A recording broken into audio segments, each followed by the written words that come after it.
Friends, ఈరోజు నేను survey assistant పోస్ట్కి అసలు ఆ ఎగ్జామ్కి ఎలా ప్రిపేర్ అవ్వచ్చు అండ్ ఈ ప్రిపేర్ అయ్యే సమయంలో ఏవేవి చేయొచ్చు ఏవేవి చేయకూడదు అనే దానికోసం మీకు కొన్ని టిప్స్ ఇక్కడ చెప్తున్నానండి. అవి కొంచెం పాటిస్తే మీకు ఎగ్జామ్లో మిస్టేక్స్ అనేది చేయకుండా ఉంటారు. సో ఆ పాయింట్స్ ఏంటనేది నేను ఇక్కడ చెప్తున్నాను. Preparation tips for survey assistant post in AP Grama Sachivalayam. Dos and don'ts during preparation అంటే ఏమి చేయాలి ఏమి చేయకూడదు ప్రిపరేషన్ సమయంలో. ఫస్ట్ మీరు చేయాల్సింది ఏంటంటే, ప్రతిరోజు మీరు ఎన్ని గంటలు బ్రేక్ అయినా తీసుకోండి, ఎలా అయినా తీసుకోండి, 4 నుంచి 5 గంటల వరకు చదవాలి. అండ్ ఇప్పుడు ఒక గంట చదివారు అనుకోండి, ఒక 10 నుంచి 20 నిమిషాల వరకు బ్రేక్ తీసుకోండి, మళ్ళీ స్టార్ట్ చేయండి. ఎందుకు ఇలా చెప్తున్నా అంటే, ఒక 1 అవర్ చదివిన తర్వాత డెఫినెట్లీ మైండ్కి అనేది బ్రేక్ కావాలండి. లేదు మీరు కంటిన్యూగా చదువుతూ ఉన్నారనుకోండి, ఆ 1 అవర్ తర్వాత మీరు చదివింది కూడా ఏమవుతుందంటే మీ మైండ్కి ఎక్కదండి, అంటే సబ్జెక్ట్ మీకు రీచ్ అవ్వదు. సో మీరు కంటిన్యూగా చదివినా వేస్టే. సో ఈ 10 to 20 మినిట్స్ అనే బ్రేక్ తీసుకుంటే ఏమవుతుందంటే మైండ్ రీఫ్రెష్ అవుతుంది, మళ్ళీ చదివితే కాన్సెప్ట్ క్లియర్గా మైండ్కి రీచ్ అయిపోతుంది. సో అందుకోసం 10 to 20 మినిట్స్ బ్రేక్ తీసుకోమని చెప్తున్నాను. మళ్ళీ ఇప్పుడు if one topic is over then don't left that topic. అంటే ఒక టాపిక్ అయిపోయింది అనుకోండి, ఆ టాపిక్ నేను చదివేశాను, ఇంకా నాకు అవసరం లేదు, నేను ఎగ్జామ్లో రాసేస్తాను అన్నట్టు ఉండకూడదండి. ఒక టాపిక్ అయిపోయిందంటే నెక్స్ట్ టాపిక్ చదివేసిన తర్వాత మళ్ళీ ఆ ఫస్ట్ టాపిక్ రివిజన్ చేసుకొని మళ్ళీ సెకండ్ టాపిక్ రివిజన్ చేసుకుంటే చాలా బెస్ట్ అండి. ఎందుకంటే అది మీరు మర్చిపోరు అన్నమాట ఇప్పటికి. ఇప్పుడు సపోజ్ నేను ఒక టాపిక్ అయిపోయింది అనుకోండి, తర్వాత రేపు ఇంకో కొత్త టాపిక్ స్టార్ట్ చేశారు.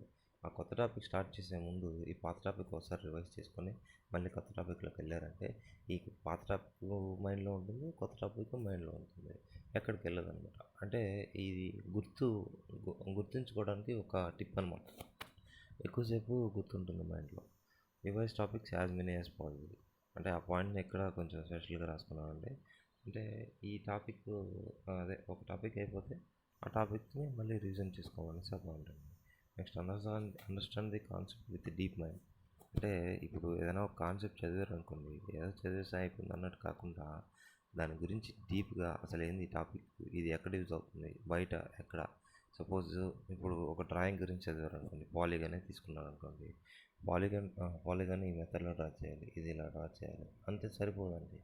మీరు ప్రాక్టికల్గా ఆ పాలిగాన్ అనేది ఎక్కడ యూజ్ చేస్తారు, ఇప్పుడు డ్రాయింగ్లో నేర్చుకున్న దానికి ప్రాక్టికల్గా ఎలా ఇంప్లిమెంట్ చేస్తారు, ఇలాంటి థాట్స్ అనేవి ఉన్నాయంటే రేపు ఎగ్జామ్లో వాళ్ళు ఎంత టిపికల్ క్వశ్చన్ ఇచ్చినా ఈజీగా ఆన్సర్ చేయగలుగుతారు. అందుకోసం ఇలా చెప్తున్నాను.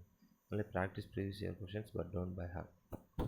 ప్రీవియస్ ఇయర్ క్వశ్చన్స్ ఉంటాయి కదండి, మీరు ఒక టాపిక్ అయిపోయిన తర్వాత ఆ టాపిక్ మీద ప్రీవియస్ ఇయర్ క్వశ్చన్స్ అనేది ప్రాక్టీస్ చేయండి. అంతేకాని ఒక ప్రీవియస్ ఇయర్ బుక్లెట్ పెట్టుకొని అక్కడ ఏ క్వశ్చన్లు ఉంటాయో చూసుకొని దాని ఆన్సర్ చూసి ఈ క్వశ్చన్కి ఆన్సర్ ఇది అని బ్లైండ్గా నమ్మేయకుండా బై హార్ట్ చేయకుండా ఒక టాపిక్ చదువుకొని ఆ టాపిక్ మీద ప్రీవియస్ ఇయర్ పేపర్స్ అనేటివి మీరు ప్రాక్టీస్ చేశారంటే అప్పుడు మీకు ఆ టాపిక్ మీద గ్రిప్ వస్తుంది. అందుకోసం అలా చెప్తాను. Attempt test series if available అనేది, అంటే టెస్ట్ సిరీస్ అనేసి కొన్ని ఉంటాయండి ఆన్లైన్లో. కొన్ని అకాడమీ వాళ్ళు ప్రొవైడ్ చేస్తారు, కొన్ని ఏంటంటే డైరెక్ట్గా ఇప్పుడు విజేత సపోజ్ ఒక బుక్ ఉంది, ఆ బుక్కి సంబంధించిన వాళ్ళు కూడా టెస్ట్ సిరీస్ అనేటివి కొన్ని ప్రొవైడ్ చేస్తుంటారు. అలాంటివి అటెంప్ట్ చేయండి. లేదా మీకు అది దొరకలేదనుకుంటే otherwise randomly select 100 questions in previous year papers and extend publications using objective and all stop watch and stop at 100 అని ఏం లేదండి. ఇప్పుడు సపోజ్ ప్రీవియస్ ఇయర్ పేపర్స్ ఉంటాయి కదండి, ఆ పేపర్స్లో ఏం చేస్తారంటే అన్ని సబ్జెక్టులు వేస్ట్ చేసుకొని ర్యాండమ్గా అక్కడ నుంచి ఒక క్వశ్చన్ సెలెక్ట్ చేసుకొని టోటల్గా 100 క్వశ్చన్స్ సెలెక్ట్ చేసుకోండి. 100 క్వశ్చన్స్ అనేది ఎందుకు చెప్తున్నా అంటే మనకు 100 మార్క్స్ 100 బిట్స్ ఇస్తారండి టెక్నికల్ వర్క్. అందుకోసం 100 క్వశ్చన్స్ సెలెక్ట్ చేసుకోమని చెప్తున్నాను. పైగా మరియు ఈ ఎస్ఎన్ పబ్లికేషన్ బుక్ అనేది ఒకటి ఉందండి, ఆబ్జెక్టివ్ టైప్. ఆ బుక్లో మీరు చదువుకున్నారంటే కొన్ని ఎగ్జామ్స్లో ఏం చేయడం జరిగిందంటే ఆ బుక్లో క్వశ్చన్స్ యాజ్ ఇట్ ఈజ్గా వాల్యూస్ కూడా మార్చుకుంటా, పదాలు కూడా మార్చుకుంటా సేమ్ క్వశ్చన్స్ ఇచ్చిన సందర్భాలు కొన్ని ఎగ్జామ్లో జరిగాయి. సో అలాంటి బుక్ కనుక మీ దగ్గర కానీ ఉంటే మీకు ఇంకా చాలా బెనిఫిట్ అవుతుంది. సో మీకు ఈ టెస్ట్ సిరీస్లో అంటే టైమింగ్ ఇస్తారు కాబట్టి ఇందులో టైమింగ్ ఉండదు కాబట్టి ఒక స్టాప్ వాచ్ పెట్టుకొని ఆన్ చేసి క్వశ్చన్స్ అన్నీ, అంటే ఎగ్జామ్ రాసే ముందు ఆన్ చేసి 100 మినిట్స్ దగ్గర స్టాప్ వాచ్ స్టాప్ చేయండి, మీ ఎగ్జామ్ కూడా స్టాప్ చేయండి. తర్వాత ఆన్సర్స్ అనేది వెరిఫై చేసుకొని నెగిటివ్ మార్క్స్ ఉంటే నెగిటివ్ మార్క్స్ కట్ చేసుకొని మీకు ఎన్ని కరెక్ట్ అయితే అందులో నెగిటివ్ మార్క్స్ ఎన్ని పోయాయి ఈ మిస్టేక్స్ రిపీట్ కాకుండా చూసుకోండి. Next do mistakes in test series or in our own exam. అంటే ఈ టెస్ట్ సిరీస్ నేను చెప్పిన ముందు మీ ఓన్ ఎగ్జామ్ రాసుకున్నాను. ఆ ఎగ్జామ్లో మీరు ఎన్ని తప్పులు చేయగలుగుతారో అని చేసుకోండి. ఎందుకంటే ఇది శాంపుల్ ఎగ్జామ్ కాబట్టి ఇందులో ఎన్ని తప్పులైనా చేసుకోవచ్చు. ఇక్కడ తప్పులని రెక్టిఫై చేసుకున్నారంటే మెయిన్ ఎగ్జామ్లో మిస్టేక్స్ అనేటివి మినిమైజ్ అవుతాయి.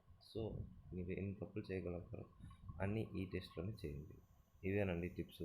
మీకు వీలైతే ఈ సర్వే అసిస్టెంట్ పోస్ట్కి సంబంధించి సర్వేయింగ్ సబ్జెక్ట్ వైజ్గా కొన్ని వీడియోలు చేయాలనుకుంటున్నాను.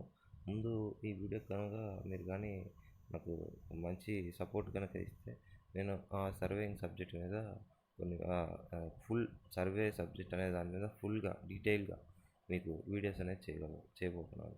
థ్యాంక్స్ అండి. మీకు కనుక ఈ వీడియో నచ్చినట్టయితే మా ఛానల్ సబ్స్క్రైబ్ చేసుకోండి. Think different.